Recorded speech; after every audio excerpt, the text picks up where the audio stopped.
Welcome everyone. Thank you for coming to this talk. My name is Corinne Heskett. I'm the course leader for the BFA Costume. With me is one of my students, Rafaela, who is going to assist me,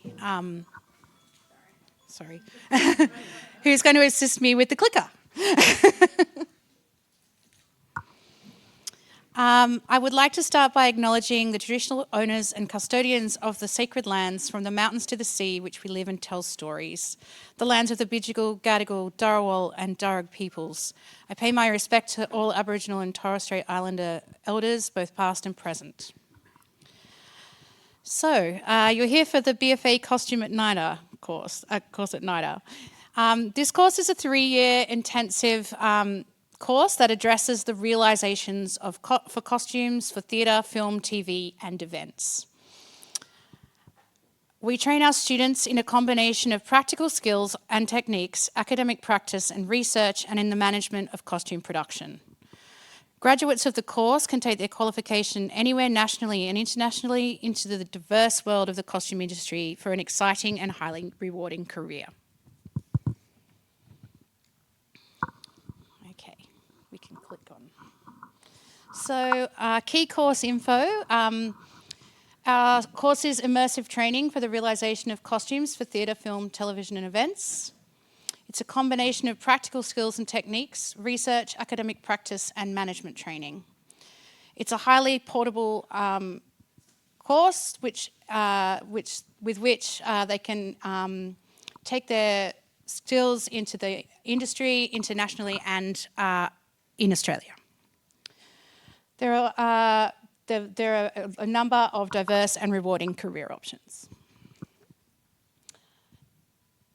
To go a little further into this, these are the subjects we teach in first year. Costume making techniques is where you will develop foundational skills in costume making. Costume cutting and construction, this is about learning flat pattern making, draping and tailoring techniques. Clothing cultures and histories, learn the skills of accessing and the curation of information to begin the study of costume history.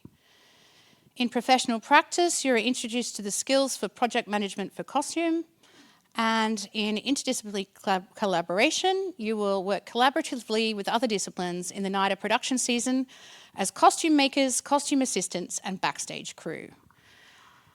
Further into first year, and to go into a bit more detail, pattern cutting and draping are both methods to create garment patterns. These techniques are employed to develop a range of historical silhouettes as well as contemporary designs. In first year, you would primarily focus on making garment samples. This includes toiles, which are mock-ups of garments, and developing the skills needed to accurately fit costumes to the body. You will also learn how to construct a pair of men's tailored trousers. Further to this in first year, the play production season is a major part of our students' learning, bringing together students from all 3 levels of the BFA costume course to collaborate with peers from other disciplines. Costume students begin making costumes for productions from first year. They also work as dressers and crew on the shows.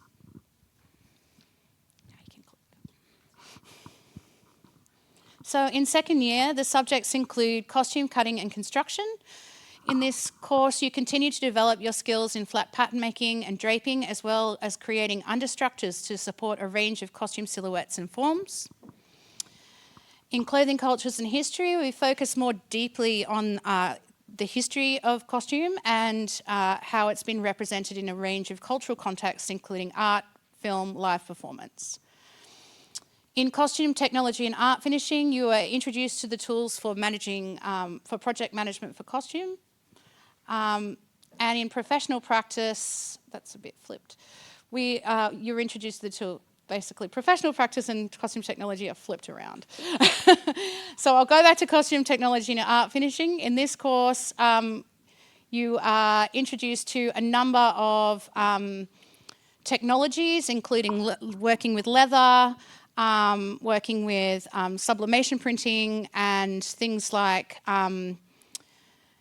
art finishing for basically for costumes. So like often when we have for example, a costume that needs to be dirtied, we would art finish that as part of that kind of technique. So interdisciplinary collaboration. In this subject, you would expand your depth of specialist costume making knowledge, working in collaboration with students from other disciplines as a costume maker in NIDA's production season. Further to this, our students continue to develop their skills in pattern making and begin to create costumes to be worn and fitted on other students in their cohort. Fitting skills and etiquette are learnt through this process, which is essential for making bespoke costumes, including corsetry and underpinnings like crinolines, bustle cages, those kind of things. Costume students participate in the Warrior Project, which is an interdisciplinary collaboration with prop students focused on the creation of 2 specialised warrior costumes. This project provides an opportunity for students to engage with advanced costume construction techniques with a particular emphasis on leatherwork techniques. Through this collaborative process, the students are introduced to a range of materials, tools and fabrication methods, expanding their technical skill set and fostering an understanding of cross-disciplinary workflows within production environments. Also in second year, students learn tailoring skills and create a tailored menswear jacket for a live model, which is no small feat. Okay, third year subjects include interdisciplinary collaboration. Third year students work on the Festival of Emerging Artists in the winter production season as costume supervisors and often costume makers. In the costume industry, the costume supervisor is responsible for bringing the designer's vision to life on time and within budget, a task that requires careful coordination and leadership. The students' supervisors work closely with technical production students to schedule and conduct costume fittings for the actors, ensuring the team made up of first and second year costume design students who assist throughout that process. In their third year, students undertake an independent research project, culminating in a formal presentation to an audience that includes staff, industry professionals, peers, and invited guests. The project allows students to explore a self-directed topic of their personal choice related to costume. Students may investigate such areas as historical dress, costume design process, cultural and social meanings of clothing, sustainable practices, reconstruction, and the intersection of costume with performance. This project fosters independent learning and equips the students with research, analytical, and communication skills that support both their academic and professional development.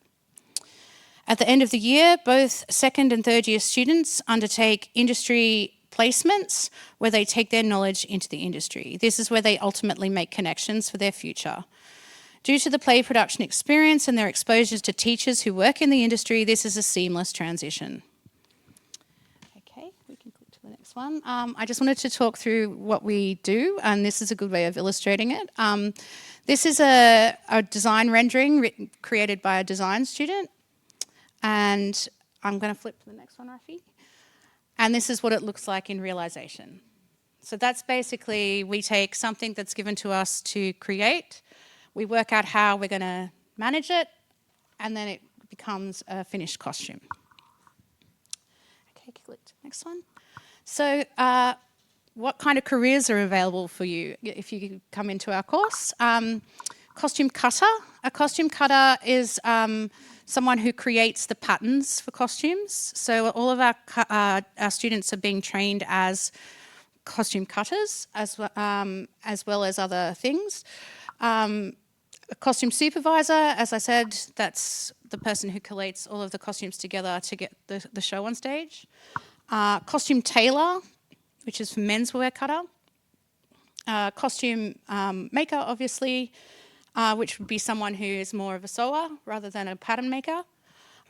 Costume buyer, which is when you may have to go out, if you work in somewhere like Opera Australia, people go out and buy clothing that we can then adapt and utilise for shows. Art finisher, which is where I'm talking about art finishing techniques. That's a job someone does in the industry. A milliner, that's a headwear specialist, which we do teach in our course. backstage wardrobe is basically the running wardrobe of a show. So when a show, like you'll see today if you're seeing a show, the running wardrobe is basically making sure all the things are ready to get on stage for the show. Backstage wardrobe, as I said, film standby. That's a film career, and what they do is they basically monitor the continuity of the film, so how the costumes work. And so, for example, the tie that he wore in that scene needs to make sure it's going to be there for another scene, basically. And then also special and specialty props costumes as well. Okay, Rafi. Ooh. So these are just some examples of the tailoring we've had in our course by students recently. This is from Sweeney Todd. And, you can click again. And this is an idea of what our millinery classes create with Rosie Boylan, our amazing millinery teacher. Okay. And these are the work placements, some of the work placements our students undertook this year. So as you can see, they a lot of them at the moment are in theatre, but they also we had some film placements, but I just haven't got pictures for them because they're not out yet. Quick one. So the application process. So stage 1 is the application, a digital portfolio and the garment project. Stage 2, if you pass stage 1, stage 2 is a written online response, and stage 3 is an online interview. So the individual interviews for this would go for approximately 30 minutes. You would need to come and discuss your garment project and your individual portfolio of related work. We'll ask you that in the interview. So we'll bring your your portfolio up on the screen and we'll talk through it with you and get you to explain the things that are in your folio. This is just to get an understanding of what you like to do, the things you've made, how you've made them. We just like to hear the processes of that. We also want to hear about your personal aspirations regarding your career and some of your personal experience related to costume. Really what we want to see is who you are, and we want to see that through the work that you show us. It's not something scary. The application process, it's usually myself, our senior lecturer, and one external graduate from our course who are in these interviews. So it's not something, you know, you've spoken to us all today, most of you, and we are very keen to hear what you have to say. So don't be frightened by that process. It's actually just we want to hear what you think and what you enjoy doing. I think that's basically it. Is that it? No more clicking? Great. Yeah. Has anybody got any questions? Hello? Microphone for our online audience. Thank you. I was wondering how many of the original class that you start with end up finishing third year? Almost all of them, I would say. In this current period with the 6 a year, we've only had one student that's left. So at the moment we've got 17 students, and I would suggest all of the third year cohort will complete. They're a very strong cohort, so I have no expectation that they won't. But it's sometimes when someone drops out, it's often for different personal reasons rather than the course. Any other questions? Hello. What's the average amount of intake for classes every year? 6 people. Do you take into consideration any work like working in school dramas and backstage and everything? Absolutely. Anything to do with costume, we're interested to hear about it.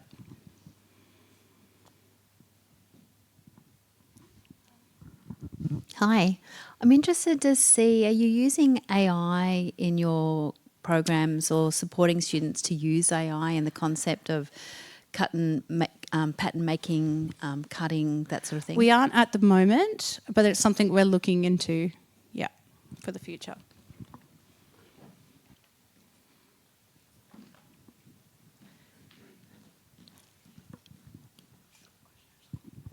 You forgot the question. Anyone else can jump in. Have you got your questions? Thank you.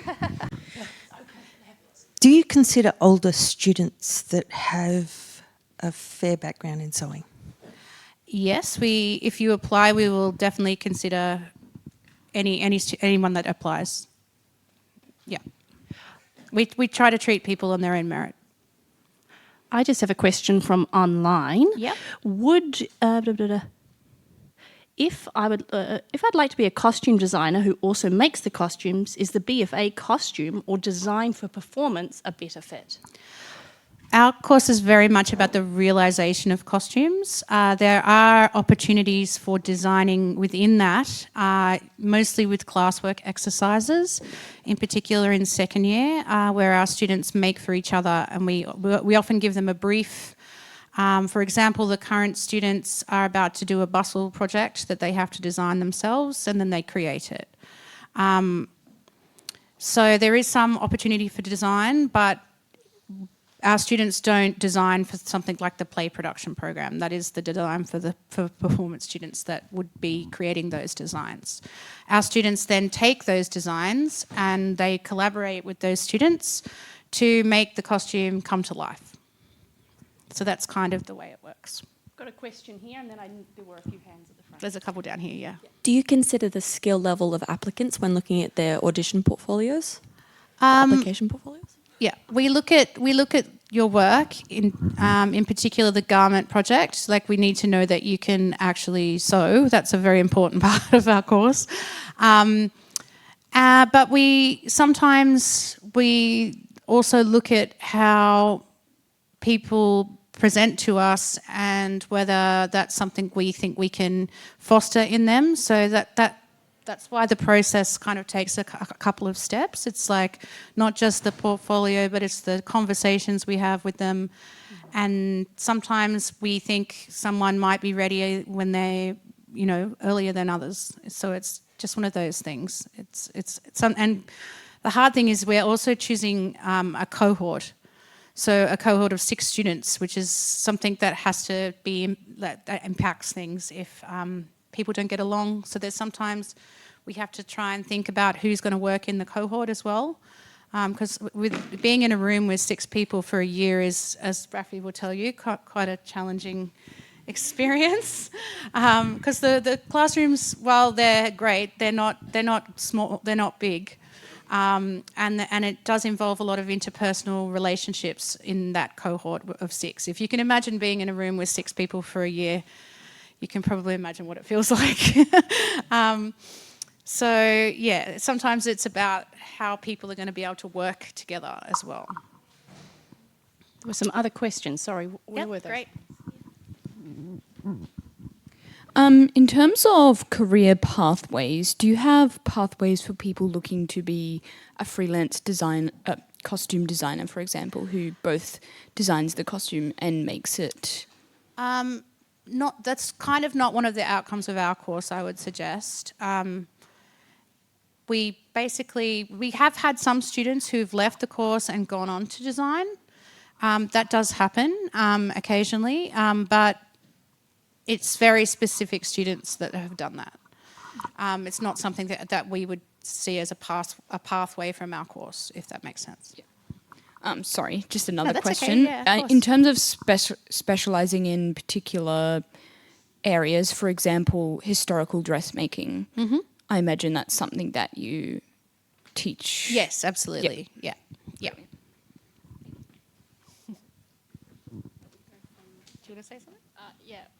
Just on the historical costuming, we go from like the 1500s up to, I think, 1950s.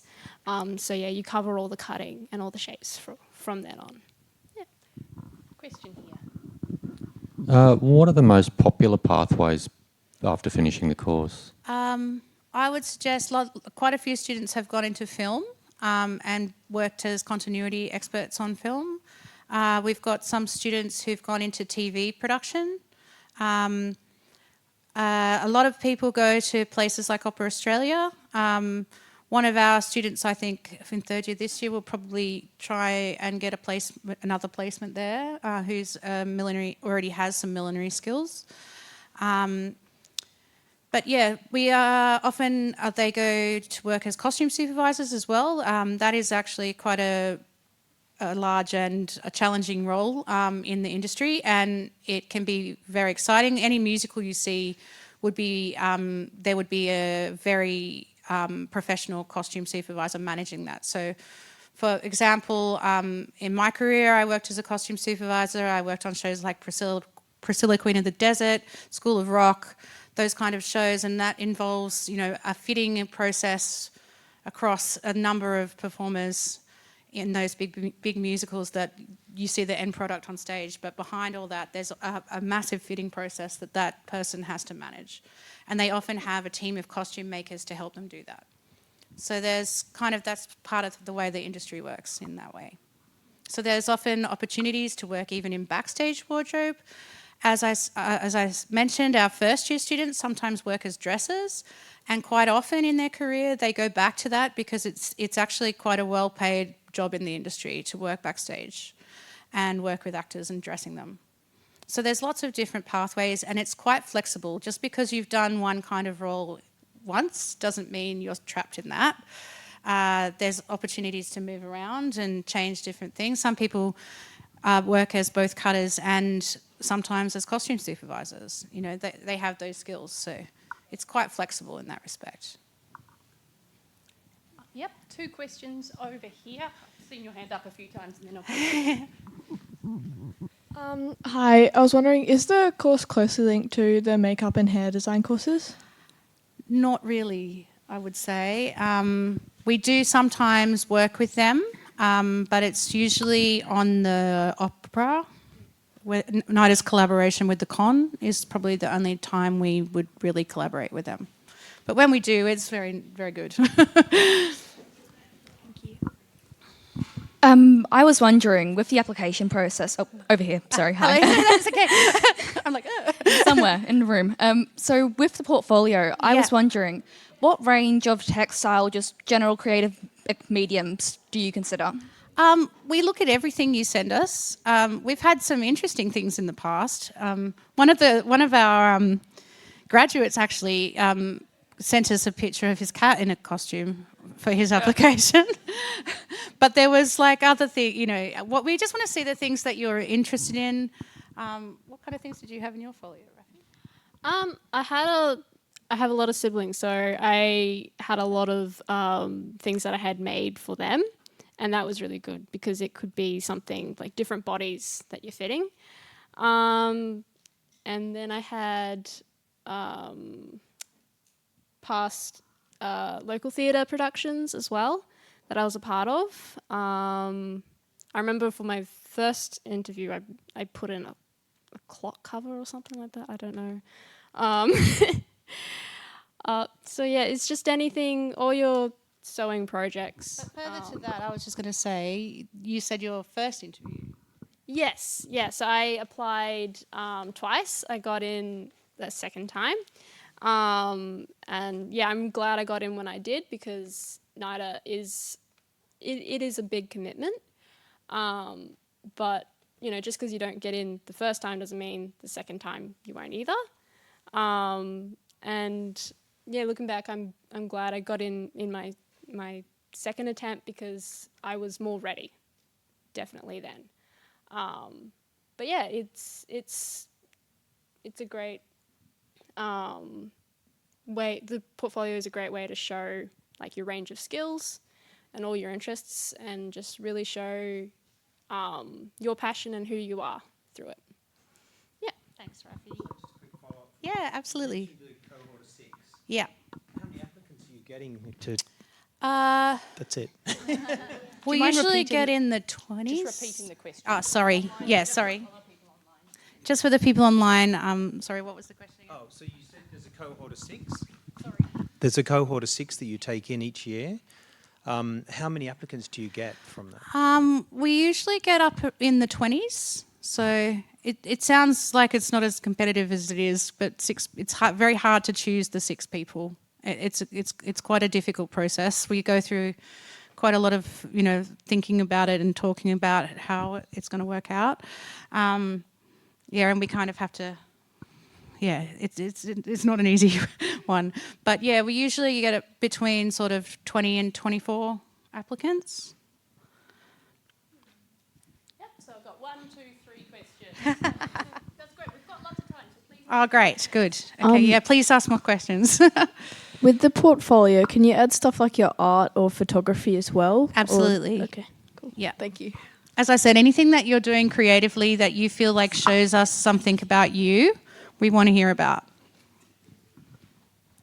How does the work placement process happen during the course?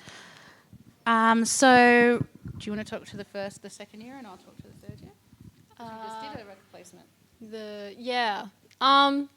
So you just basically put in let Corin and the teachers know what kind of area you want to go work in. I wanted to go into a workroom, so I went into Queensland Ballet workroom. Later on, you just basically express your interest in them, and then they help you reach out and find a placement. So in second year, they do a 2-week placement, which is new in our new curriculum. It used to be that they did it at the beginning of third year.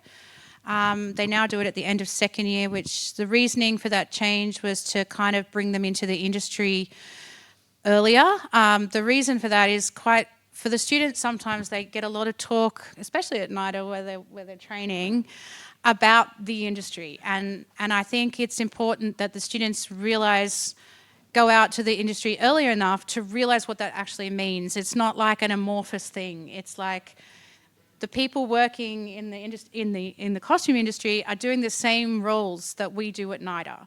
They work as cutters, they work as costume makers, they work as costume supervisors. And if you go out into the industry and see that, it takes away the kind of mystique of it, I guess, and makes it a bit more like, actually, we're already doing this, Sorry, you mentioned that you had the 2 interviews. What did you do in that break year while waiting for the second application? So I was already volunteering with my local theatre, so I continued with them. I designed some plays, but it was mostly just pulling from stock and altering stuff. And then I worked retail for the year, and that was really helpful because I'm from Brisbane, so moving to Sydney was a big financial thing, and that really set it up really well for me. But yeah. Thank you. More questions? One over here. How many projects would you recommend we put into our folio?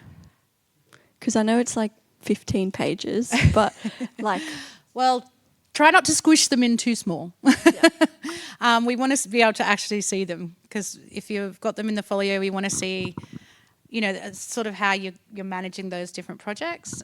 Sometimes it can be just an image of a costume. Sometimes if there's something that you really want to show us, you can show us the development of that as well. We sometimes like to see the workings of how you came to that. So sort of the internal things, sometimes it's good to show us what the inside of your costume looks like, for example.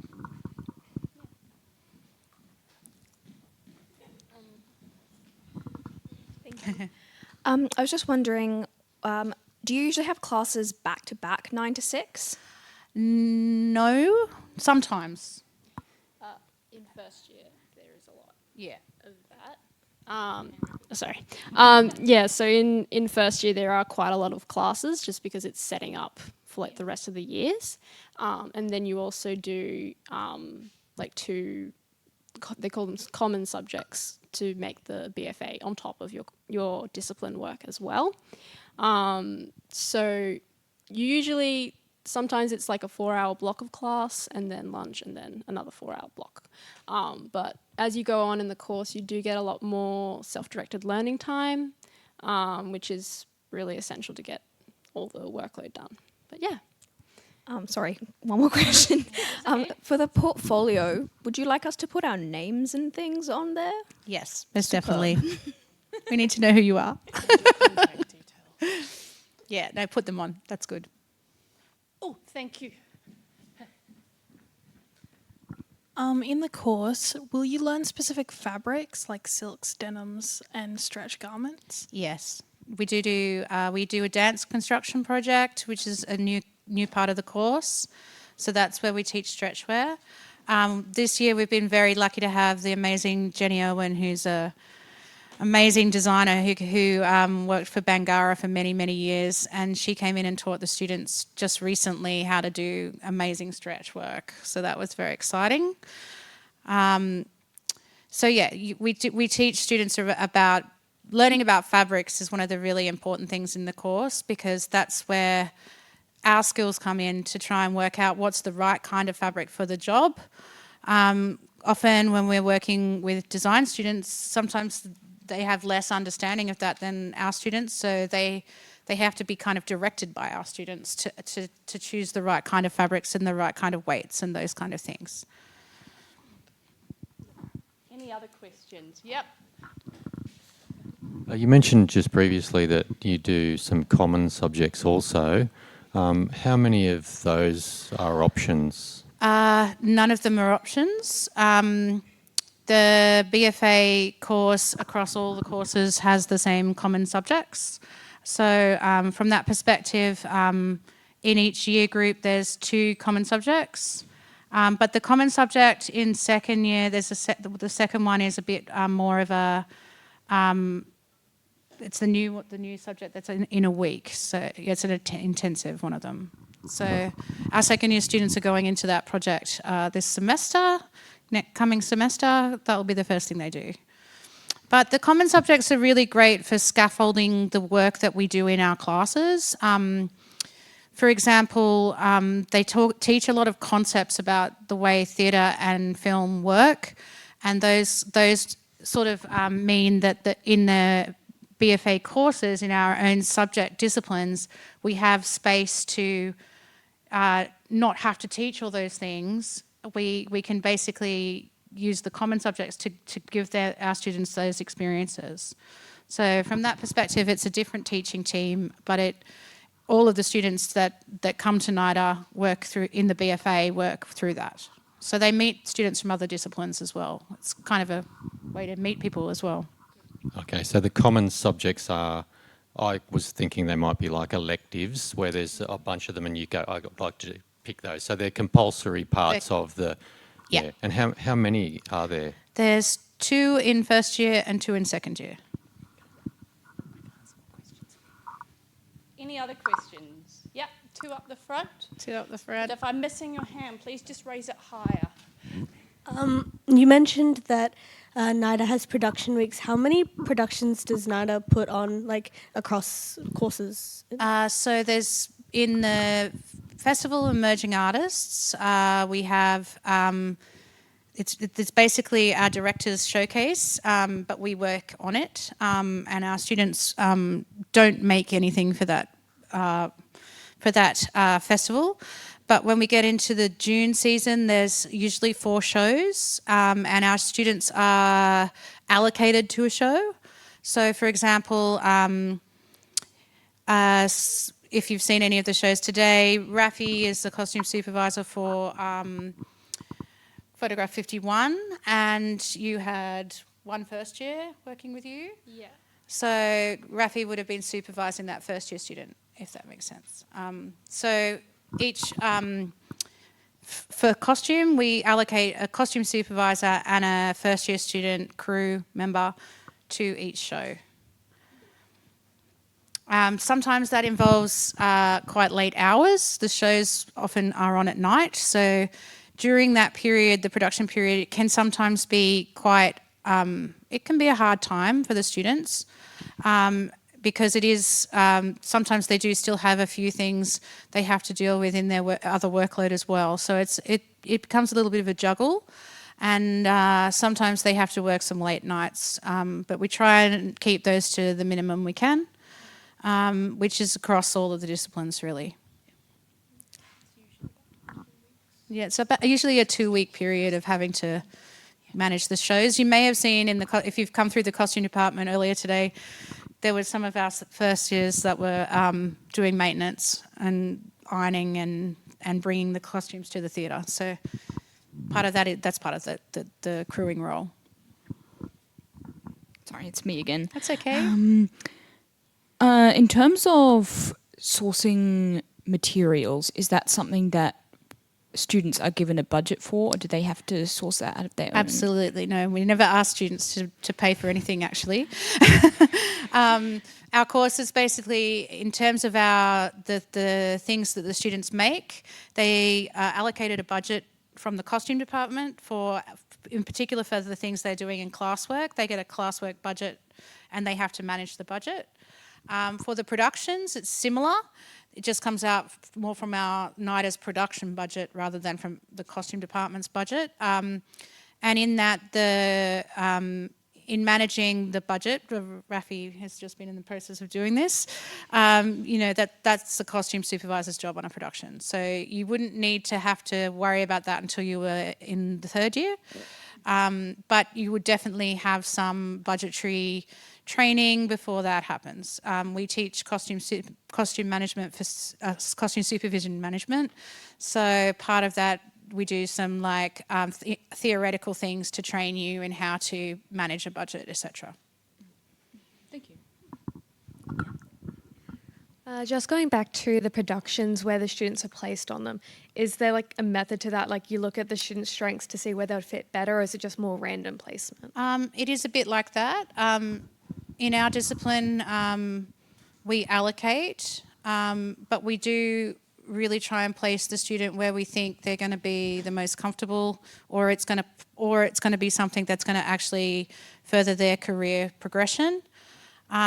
Some students, for example, really enjoy costume supervision, and some students really do not, because sometimes it can be it's a very hard thing to do. And some students are much more prefer to be making costumes. So in our final year, 3rd year, in the final play production season, which is the spring season at the end of the year, our students get a choice as to whether they make or supervise.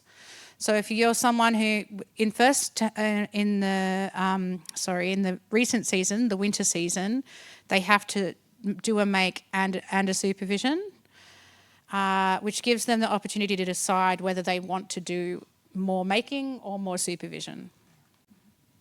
So they do get a bit of an elective choice there. If you're not wanting to be a costume supervisor, that you have the opportunity to make 2 complex garments in the end of the spring season. And last year we had 2 students who took that up. When we do that, we bring in a professional to cover the role of the costume supervisor. Any other questions? No more? Just check online. Okay.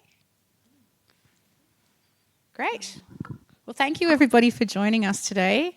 Feel free to come down to Costume 3 and have a look at our workroom and check your head in on our 2nd year students who are in there making costumes right now. It's down the prop costume corridor. You're probably able to find it. Round of applause. Thank you so much. Thank you. Thank you, Rafi. I needed you.